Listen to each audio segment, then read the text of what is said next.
Hello. Today I'm going to read the statement by Matt Daybell, which is Chad Daybell's younger brother, and a little history into Matt Daybell's relationship with Chad is exactly this. Matt, his younger brother, has says that he does not have anything to do with Chad, that he has really been surprised at what Chad has published for himself and his publishing company and what Chad has published for others. He does not agree with what Chad publishes. So it's conveniently noted here that Chad must have started this publishing company because nobody else would publish his works. That's just my simple opinion. Now, Matt Daybell wrote in the East Idaho News on January 10th of this year, 2020, and he said that he was very saddened by what was going on. He pleaded Chad to tell the public and the officials where the two kids are. He says that he has not seen Chad very much in adulthood, again, because of his beliefs and what he writes about and what he tries to convince other people of. So I'm going to read Matt Daybell's entire statement. He says, and again, this was written or published in the East Idaho News on January 10th, 2020. And it says, due to the circumstances surrounding the unknown whereabouts of J.J. Vallow and Tylee Ryan and the suspicious death investigation of Tammy Daybell, I feel I must make an official statement at this time. My name is Matt Daybell. My wife is Heather Daybell. We have been residents of the Rexburg area for over 15 years. Chad Daybell is my oldest brother. I have not seen nor directly spoken to Chad since Tammy's memorial here in Rexburg on October 23, 2019. Since that time, I have texted Chad twice. Once when I heard from a neighbor of his quick marriage to Lori Vallow, expressing to him my shock and dismay at this news. Second, just recently pleading with Chad to cooperate with the authorities and reveal the whereabouts of his new stepchildren. I have not been close to Chad since childhood. My immediate family has had little association with Chad the last many years due to our concerns with his religious claims, in particular, books he had chosen to publish, including his own. We are deeply saddened at the recent events that have played out the last several months. It is our hope and prayer that JJ and Tylee are safe. We want for the truth to be found. Whatever that truth turns out to be, neither I nor my wife and children have any more information than what has been reported by the news media. I plead again for Chad to come forward and cooperate with the investigation so that this very difficult situation might be resolved. My wife and I ask for privacy for us and our children, and we will not be given any further comments at this time.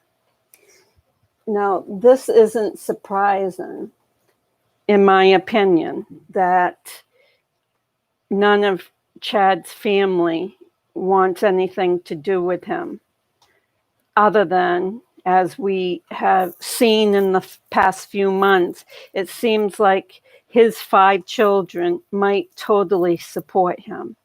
And that's just my opinion. But you can see that the extended family, the Daybell family, does not want anything to do with Chad Daybell. So I think that adds a little bit of flavor to who really thinks a lot of him, because when the closest people to you disregard you and feel that you may be some type of trouble in this world, and they somewhat dispose of you as a family member, to me that says a lot. The other thing I want to say is, obviously in the news it's been talked about a lot that the $1 million life insurance that Charles had on himself to ensure, JJ's livelihood in the future.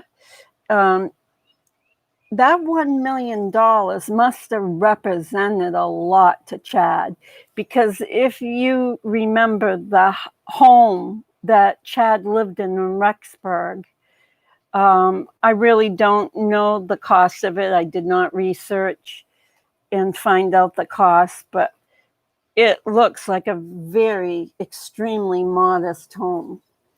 Therefore, I'm going to say that this publishing company was just a front, in my opinion, for Chad's crony friends, his cult members, and the like, to publish things that other publishing companies wouldn't touch. Therefore, there was no income in that family, or none to speak of, except whatever Tammy made as a teacher, a librarian, or whatever other entities or jobs perspectives that she had. So with that said, I would assume, and it's only my assumption, that Chad was a user. He got to use women. So when he met Lori, and he stayed in, as Melanie Gibb described, the largest house that Lori had, and that was all paid for by Charles, because Lori had no job and no income. You can see that Chad must have been really excited about having that kind of money base that was near to him. At that time, I'm sure he did not think he could have it, but I think he started right then and there, when he went to their home and saw how they lived, that he realized that he had really come upon the jackpot. It was just on how he was going to get the jackpot. And that is why that $1 million life insurance policy on Charles's head was so important. And lucky Charles had taken that off his head before. But as you remember, Lori tried to change his passwords and change the beneficiary of the policy back to herself.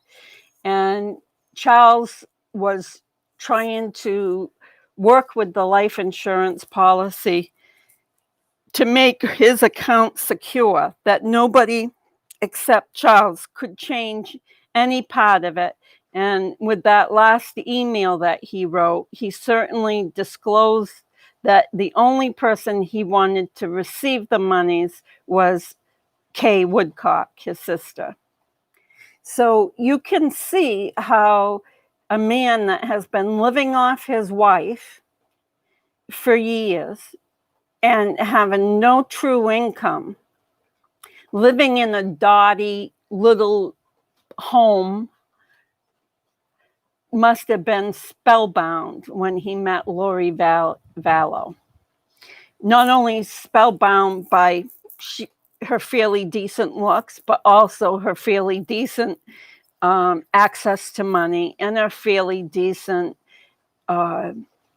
beliefs in the same religious doctrines as himself. So with that said, I am saying to you that I really believe from day one, this is all have been about the money.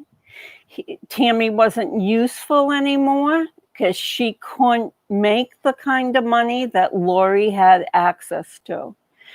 Tammy was, her value was much higher if she was dead.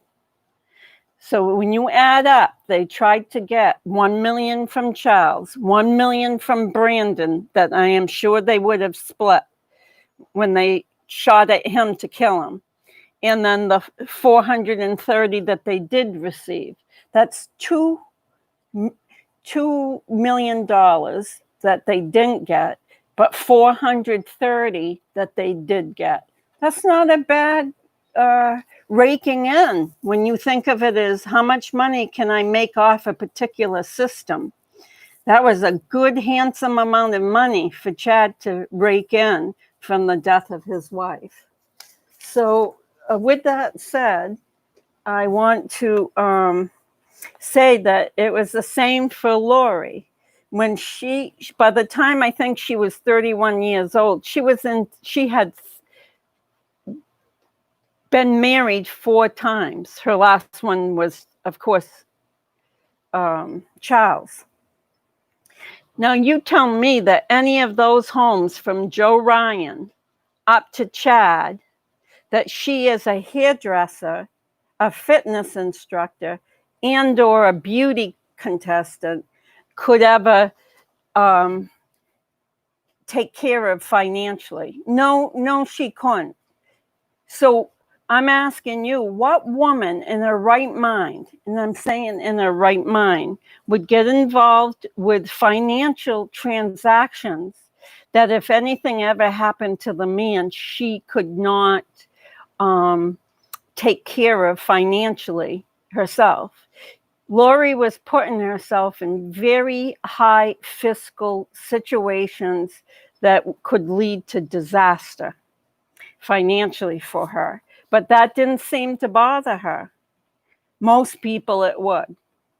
But anyways, and my last thought, nothing to do with Matt Daybell's statement, but my last thought is, if she was that close, if she loved Alex Cox, her brother, so much, why didn't she and Chad Daybell come back to the States to Alex's funeral? What made them stay in Hawaii bliss, their little Hawaiian bliss, and not come home to their beloved brother's funeral? I have never heard of this in my life before. Someone who would do everything for you, that did everything for you, and most likely murder, but you can't take one day out of your life and come home to his funeral. To me, that tells me exactly who Lori Vallow Daybell is. She's evil, she's a murderess, and whether those kids are alive or not, it doesn't matter. She still has those titles. She's evil and she's a murderess. So with that said, I'm going to close for today, and I hope you subscribe and like this video. I did it on a wing, and I'm going to keep trying to do some videos on a wing, but I thought it was important to remind everyone that the Daybell family, the extended family, does not support Chad Daybell nor Lori Vallow. Have a great day. Bye-bye.